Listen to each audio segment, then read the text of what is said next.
নমস্কার বন্ধুরা, তিয়াশার রেসিপিতে সকলকে স্বাগত জানাই।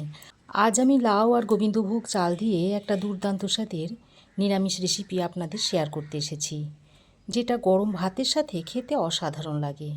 যারা লাউ খেতে পছন্দ করেন না, এইভাবে রান্না করে দিলে একদম চেটেপুটে খেয়ে নেবেন। তো রেসিপিটা তৈরি করার জন্য আমি এখানে আমার প্রয়োজন অনুযায়ী লাউ নিয়ে নিয়েছি। এবার এই লাউটাকে কেটে নেব। তো প্রথমেই আমি লাউয়ের খোসাটাকে ছাড়িয়ে নিচ্ছি একটা পিলারের সাহায্যে।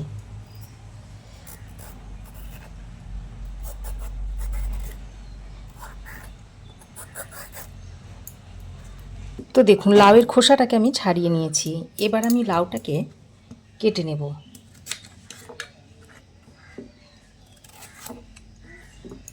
প্রথমে এইভাবে লাউটাকে কয়েকটা টুকরো করে নিচ্ছি।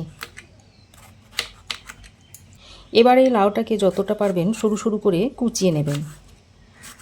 আমি ছুরি দিয়ে কুচিয়ে নিচ্ছি। আপনারা বটির সাহায্যেও লাউটাকে কুচিয়ে নিতে পারেন। যত সরু করে কাটবেন লাউটা রান্না করতে সুবিধা হবে, আর খুব কম সময়ের মধ্যে রান্নাটাও হয়ে যাবে। তাই চেষ্টা করবেন একটু সরু সরু করে লাউটাকে কুচিয়ে নিতে। তো দেখুন, এই রকম একটু সরু সরু করে লাউটাকে আমি কেটে নিয়েছি। বাকি লাউগুলোকেও আমি এই একইভাবে কেটে নেব। তো দেখুন বন্ধুরা, সব লাউটাকে আমি এরকম সরু সরু করে কেটে নিয়েছি। এবার আমি এটাকে একটা পাত্রের মধ্যে তুলে নিচ্ছি। বন্ধুরা, আমার এই আজকের রেসিপি যদি আপনাদের ভালো লাগে তো অবশ্যই একটা লাইক দেবেন। আপনাদের একটা লাইক আমার ভিডিও বানানোর অনুপ্রেরণা যোগায়। তো দেখুন, লাউটাকে আমি একটা পাত্রে তুলে নিয়েছি। এবার আমি এই লাউয়ের মধ্যে 1 চামচ পরিমাণ নুন দিয়ে দিচ্ছি। এখন নুনটা দিয়ে লাউটাকে খুব ভালো করে মাখিয়ে নিচ্ছি। আর এই নুনটা মেশানোর ফলে লাউটা বেশ অনেকটাই নরম হয়ে যাবে, রান্নাটা করতে সুবিধা হবে। তো লাউটাকে আমি নুন দিয়ে ভালো করে মাখিয়ে নিয়েছি। এবার এটাকে এক সাইডে এখন রেখে দিচ্ছি। এবার আমি রান্নাটা করে নেব। তার জন্য কড়াই গরম করে দিয়ে দিচ্ছি এই 2 চামচ মতো সর্ষের তেল। তেলটা ভালো করে গরম করে নিয়ে এর মধ্যে দিয়ে দিচ্ছি একটা শুকনো লঙ্কা, দিয়ে দিচ্ছি একটা তেজপাতা, আর দিয়ে দিচ্ছি 1/2 চামচ পরিমাণ 5 ফোড়ন। এবার ফোড়নটাকে কিছুক্ষণ ভেজে নেব। যতক্ষণ না ফোড়ন থেকে একটা মিষ্টি গন্ধ বেরোচ্ছে ততক্ষণ ফোড়নটাকে এইভাবে ভেজে নিতে হবে। ফোড়ন সুন্দর করে ভেজে নিয়েছি, আর ফোড়ন থেকে একটা মিষ্টি গন্ধ ছাড়তে শুরু করেছে। এই পর্যায়ে আমি এর মধ্যে দিয়ে দিচ্ছি 1 চামচ পরিমাণ গ্রেট করা আদা। এখন আদাটাকে দিয়ে ফোড়নের সঙ্গে আরও কিছুক্ষণ ভেজে নেব, যাতে আদার কাঁচা গন্ধটা চলে যায়। তো দেখুন, আদাটাকে এই 1 মিনিট মতো ভেজে নিয়েছি। এবার আমি যে লাউটাকে নুন দিয়ে মেখে রেখেছিলাম সেই লাউটা দিয়ে দিচ্ছি। আর দেখুন, লাউটা নুন দিয়ে মাখার কারণে লাউ থেকে বেশ খানিকটা জল বেরিয়ে গেছে। এখন আমি জল সমেত লাউটাকে এর মধ্যে দিয়ে দিলাম। সব লাউটাকে আমি দিয়ে দিয়েছি। এবার লাউটাকে দিয়ে ফোড়নের সঙ্গে ভালো করে নেড়ে চেড়ে মিশিয়ে নিচ্ছি। লাউটাকে দিয়ে ফোড়নের সঙ্গে খুব সুন্দর করে মিশিয়ে নিয়েছি। এবার আমি লাউয়ের মধ্যে দিয়ে দিচ্ছি অল্প একটু হলুদের গুঁড়ো, আর সামান্য পরিমাণে একটু জিরের গুঁড়ো দিয়ে দিচ্ছি। ধনে গুঁড়ো দেওয়ার দরকার নেই। এবার হলুদ আর জিরে গুঁড়োটা দিয়ে লাউয়ের সঙ্গে খুব ভালো করে মিশিয়ে নিচ্ছি। তো গুঁড়ো মশলাটা দিয়ে ভালো করে মিশিয়ে নিয়ে এবার আমি একটা ঢাকনা লাগিয়ে মিডিয়াম ফ্লেমে 3-4 মিনিট মতো রান্না করে নিচ্ছি। এতে করে লাউটা যেমন ভালোভাবে কষানো হয়ে যাবে আর বেশ অনেকটাই সেদ্ধও হয়ে যাবে। এদিকে লাউটা হতে হতে এদিকে আমি একটা তরকা প্যানের মধ্যে 1 চামচ পরিমাণ ঘি দিয়ে দিচ্ছি। এবার ঘিটা গরম হতে থাক। এখানে আমি 2 চামচ মতো গোবিন্দভোগ চাল জল দিয়ে ভালো করে ধুয়ে 10 মিনিট মতো ভিজিয়ে রেখে দিয়েছিলাম। তারপর জলটা ছেঁকে নিয়ে নিয়েছি। এবার আমি যে গোবিন্দভোগ চালটা ভিজিয়ে রেখে দিয়েছিলাম সেই চালটা এর মধ্যে দিয়ে দিচ্ছি। এই গোবিন্দভোগ চালটাকে আমি ঘিয়েতে হালকা করে ভেজে নিচ্ছি।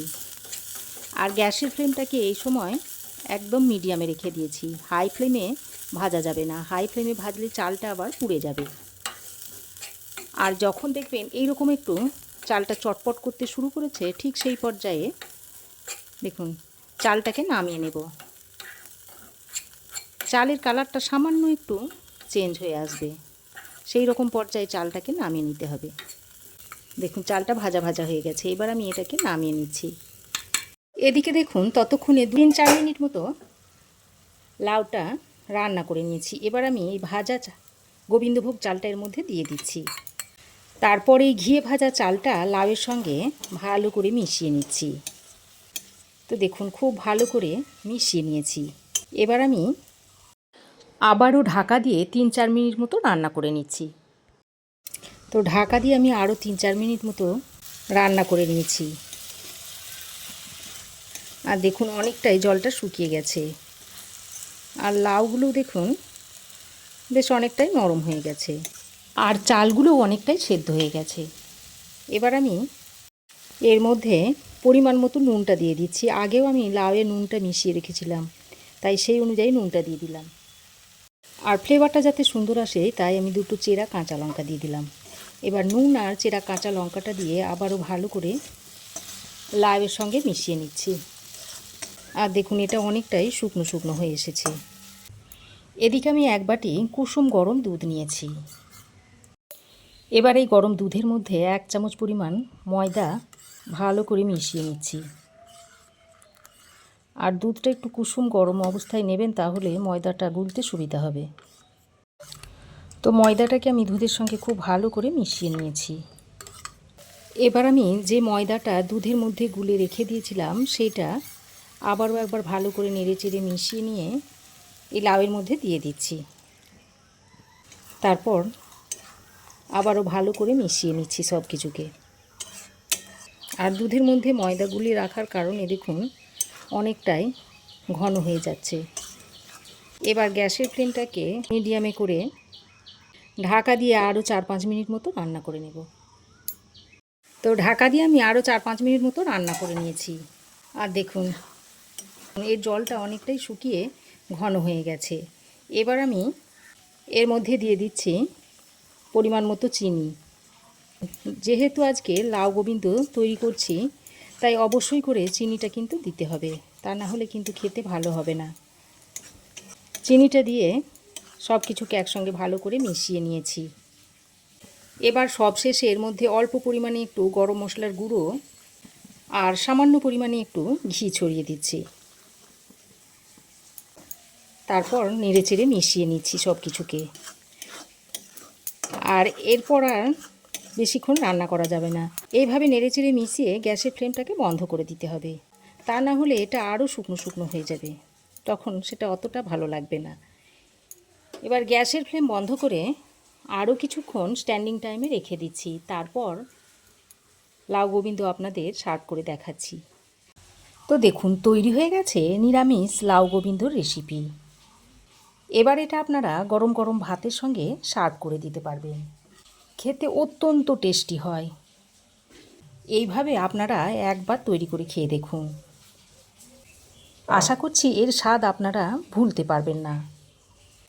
তো বন্ধুরা, আমার এই আজকের দুর্দান্ত স্বাদের নিরামিষ লাউ গোবিন্দর রেসিপি আপনাদের কেমন লাগলো অবশ্যই একটা কমেন্ট করে জানাবেন।